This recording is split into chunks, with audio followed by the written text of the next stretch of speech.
Hello ladies and gentlemen, today we're back in War Thunder and I'm going to be showing you two replays that I did on the same day in the same vehicle to try and illustrate a point which I think is kind of useful and a lot of people generally forget about. So when we look at statistics, a lot of people bring up win rates, a lot of people bring up KDs, a lot of people bring up basically a percentage number on Thunderskill to determine how good of a player that they are.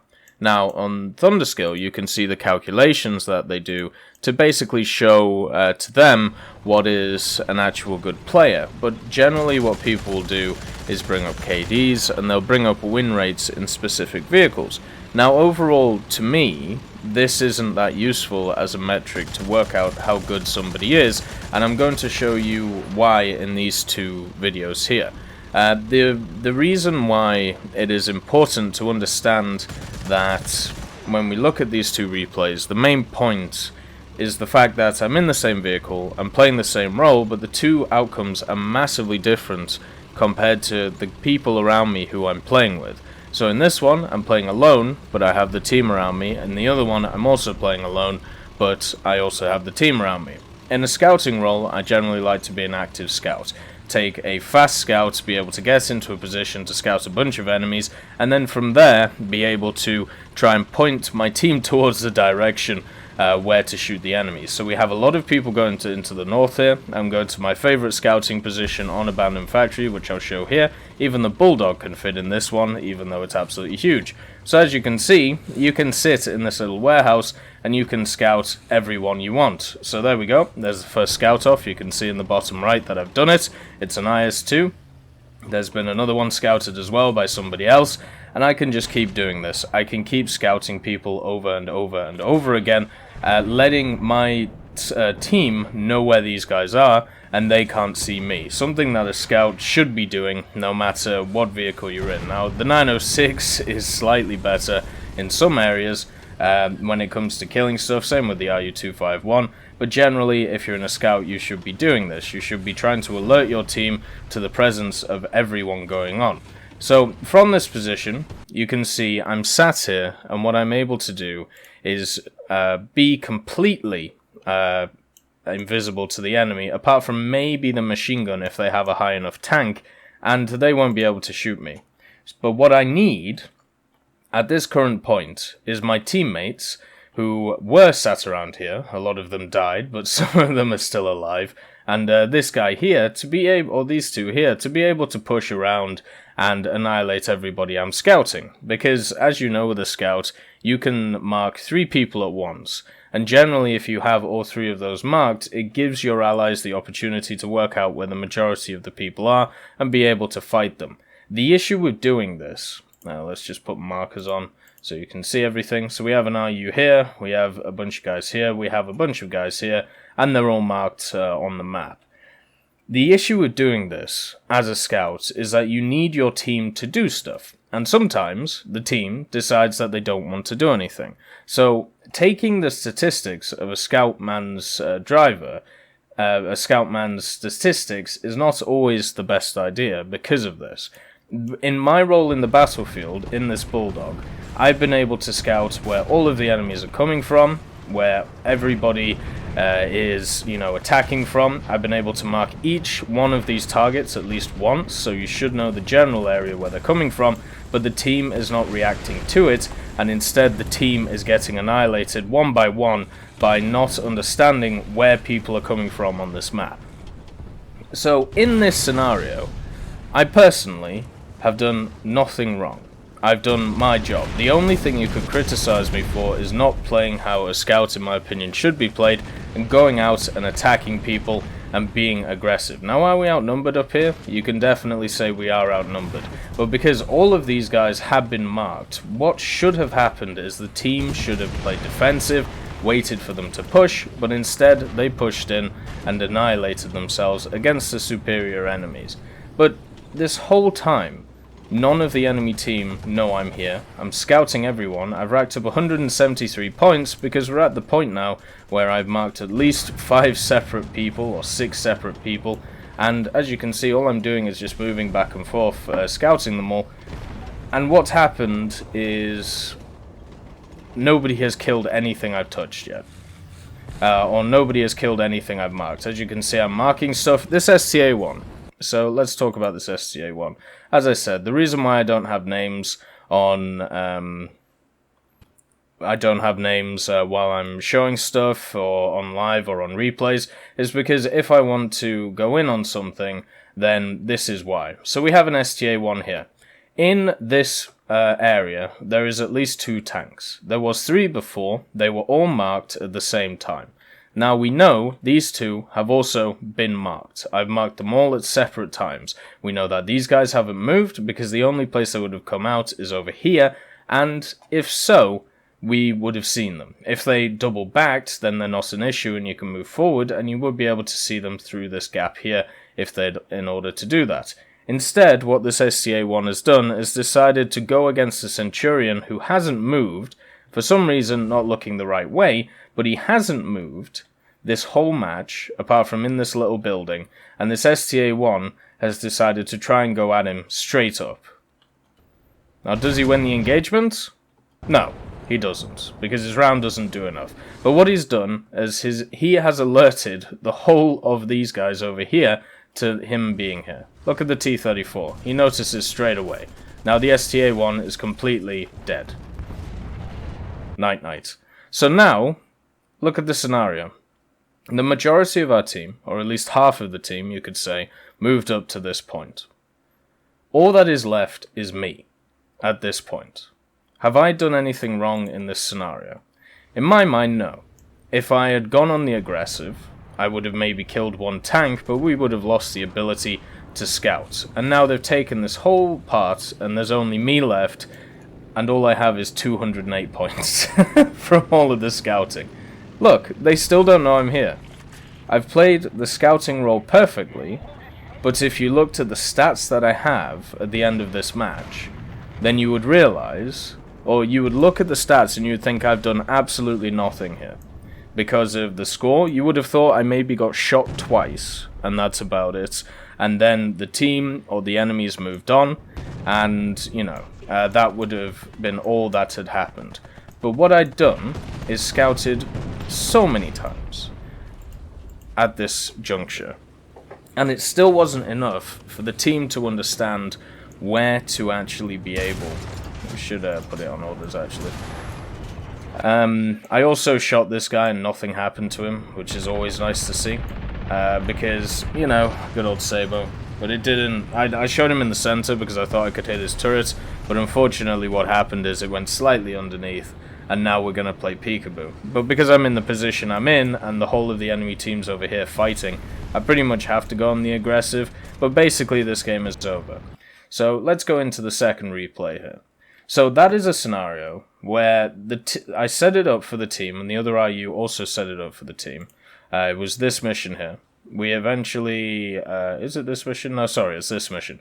Eventually, what I was able to do is get 1 assist and 2 air kills in a J7. But it doesn't really matter in the grand scheme of things. If you actually look at what happened in that scouting position, I was pretty much screwed from the outset because the team did not react to what was going on. Now, this could be put down to not looking at the map. This could look down to focusing too much on one target, as we saw with the STA1, and I'm sure many others in that scenario did exactly the same thing. But what happened there is they didn't take the relevant information that tanks such as mine were giving them and put it into a way which would be completely useful for them. Now let's look at a different example of where people actually do it in a much more constructive way by seeing what's on the map and going after them. This is something that is kind of nice about scouting. So one of the things that I've emphasized about squad play is the fact that, you know, voice communication is a very large thing, and it means that you can point out tanks where generally you may not know that they're near you. Scouting tries to bridge the gap between the voice command and what the average player is doing. All you have to do is pay attention to the map. But scouting has not been around that long, or at least it doesn't feel like it's been around for that long, and people still don't pay attention to the map. And it's not like we're playing low tiers here. We're playing a 6-3 lineup, the STA1, the Bulldog, and at the moment what I'm doing is spading the Bulldog out. And because of that, I would say we're not at a lower tier here. We're at rank 4, and the players around should be able to look at the map and see what's going on. So here we go. We're pushing down the left side of the abandoned factory. This is kind of a risky move, because if you run into somebody who's going incredibly fast around the left hand side, such as an RU, you're going to have a few issues. So what I do is I wait. The reason why I wait is because the team is nowhere near me. Now, let's just turn off markers, because I didn't actually see that guy, because there's 2 walls in the way. But I knew he was on the capture zone. There you go, he's hit by artillery. But I have to wait a little bit for the team to push forward, but I'm still playing that active scouting role. I'm not looking to really shoot anything, I'm looking just to scout stuff so our allies know exactly where everything is. So we push forward, because being an aggressive scout, we have to push forward with our allied tanks, and to make sure that, you know, our allies can see what's going on, I made sure to sit near them. Now that was kind of lucky there. We got a scout off, and it was an assist, but technically the Centurion would have killed him anyway. So instead what we have to do is go forward, make sure that these guys know exactly where the enemies are coming from in order to deal with them. And at this moment in time, I already have much more points than I did at even, I would say, a quarter of the way through the other match. Now this Centurion is hit, so what we have to do is we have to move back. The reason why you could tell it was hit, because the round actually went through him and hit me, but luckily it didn't do any damage there, and I have no idea why it came up on the back of the tank that it hit me, because obviously it came through the front of the tank. So the Centurion is repairing. Now let's just turn off names, sorry about that. And we'll make sure that he's repaired back into the battle as we go along, trying to, once again, scout as many things as we can, helping out. Look, 150 points already, and it's not as if we've even fired a shot. We still have 30 shells, which is exactly what I take in the Bulldog, but we're being a little bit more maneuverable, a little bit more proactive with the players that we've had. If this was the other match, though, what would have happened is we would have already lost 3 of these tanks, and there would have been nothing I was able to do in the Bulldog. But instead what we can do is we can have a look with the binos, keep this Centurion supported. If he wants to rock it and take a hit from something, then we can push up with him and be able to make sure that there is a counter hit, very much similar to something that you would see in CSGO. Pretty much if somebody takes a hit and dies, then you need to be able to counter that with killing the guy who just killed him. I can't remember what it's called, but basically a counter kill. So with being proactive, we're helping out the mediums which are around this place, and what we're doing is we're just trying to make sure that we can find anything before our allies do. We're up to 170 points, we have a Chaffee on our team, because why not? And right now, people are dying around us. And that happened last time, but we're keeping attention to the map. We're seeing where people are dying, we're keeping attention of the kill feed, making sure that our flanks are secure in this sense. And there you go. There's the guy who killed the Centurion. So we critical him, and then we 50 cal him to death to make sure that he can't kill anything else. Something that I can actually kill, which is wonderful to see. We screwed up the shot there because it's Sabo, but that's okay. We finish him off with the 50 cals. Already in a good position, but some of our tanks have died, meaning that we have to support somebody else instead of the Centurion. Now we have a completely oblivious IS-2, so what we do is we scout him, we take out his gunner, and just sit here and just wait for him to do what he wants. Hit him in the same place again, try and take out his turret ring and hopefully something else, but all we have to do here is make sure that we shoot him in the turret, take out everything, and just keep hitting him, keep hitting him, keep hitting him, try and get the assist. And there we go, the Pershing finishes him off. So already, from our gameplay. We've been able to scout some enemies, we've been able to pick them out, we've been able to support our allies in a way which last match we did exactly the same thing in a slightly different way by scouting everyone that was coming up and giving our allies the platform to be able to see what was coming. But the differences, as I said, is in the scenario before, the team did not capitalize on it, whereas in this match already, we end up with 1 kill, which is the ZSU, and then 4 assists from what's going on.